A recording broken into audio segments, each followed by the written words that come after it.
Braver le couvre-feu pour suivre le Classico. Il est près de minuit hier soir dans les rues désertées de Rangoon. Bars et restaurants fermés depuis longtemps et c'est aux terrasses des tea shops, ces échoppes de plein air, que les plus téméraires se sont donné rendez-vous.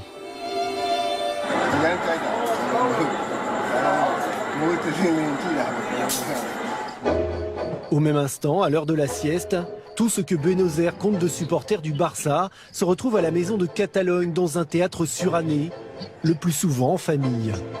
Vivimos en Barcelona, venimos de vacaciones y aprovechamos para ver el partido. À 7000 km de là, à Dakar, supporters madrilènes sont encore sûrs de leur force quand descend des tribunes de Bernabéu le drapeau tricolore.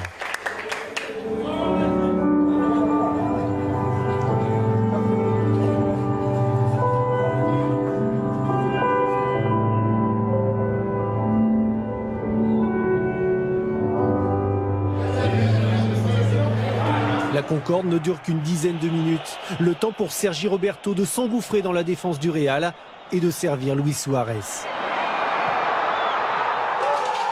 L'Uruguayen est loin de se douter du remue-ménage que son but provoque au Sénégal, obligeant les supporters les plus calmes à trouver un autre point de chute. Les esprits s'échauffent aussi sur la pelouse, où le Real fait encore mine d'y croire. Que penalti ni penalti, es un llorón maricón. Hombre, tiene que marcar gol y bueno, es la única manera que tiene. Entre l'anti-jeu de Dani Alves et le coup de coude de Cristiano Ronaldo, Dakar est encore divisé. Alves est un très grand tricheur, il faut faire attention. Alves, il ne fait que tricher. Attention. Difficile de contenter les deux camps d'un bout à l'autre de la planète. Et il faut le deuxième but de Neymar en fin de première mi-temps pour mettre tout le monde d'accord sur la supériorité des Barcelonais.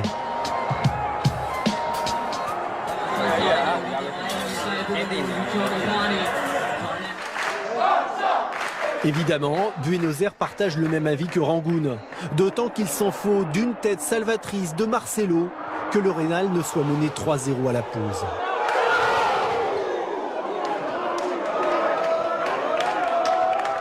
Nos emocionamos, ¿verdad, hijo? Cantamos los dos goles.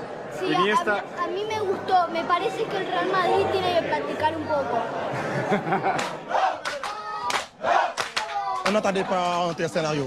Parce que vu le classement du Real Madrid, on a vu une très grande équipe du Real Madrid.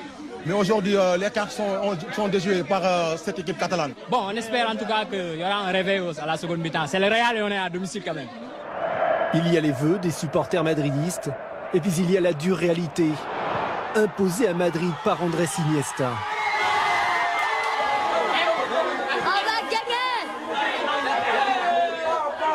La fête touche même à son paroxysme quand apparaît sur l'écran le visage de Lionel Messi, absent depuis 8 semaines.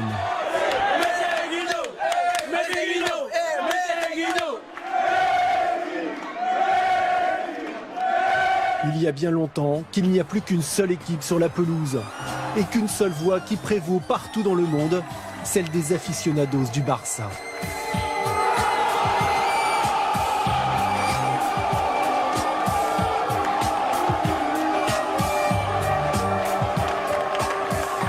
Que marque Piqué et que saque la mano a pasear. On attend qu'il y ait un 5e but. Comme ça, le Manita tant rêvé.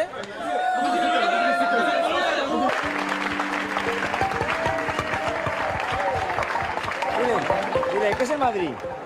Caca. Cruelle vérité qui sort même de la bouche d'un enfant de 20 mois. Sí, muchísimo. Claro que sí. Y verlo aquí tan lejos, a 10.000 kilómetros de casa, genial. Disfrutamos como nunca, ¿verdad, hijo? La voz la tienes medio eufórica, ¿no? Como yo. Sí, un poco, sí. Poquito. Il est plus d'1h30 du matin en Birmanie et personne ou presque n'a bougé de son siège.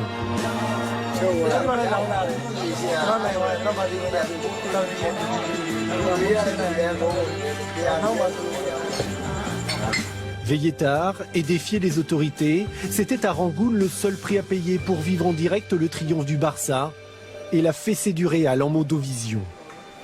Un reportage de Florent Torchus, Charles Dupoisa et Mamadou Samb. Le Real a perdu plus qu'un classique.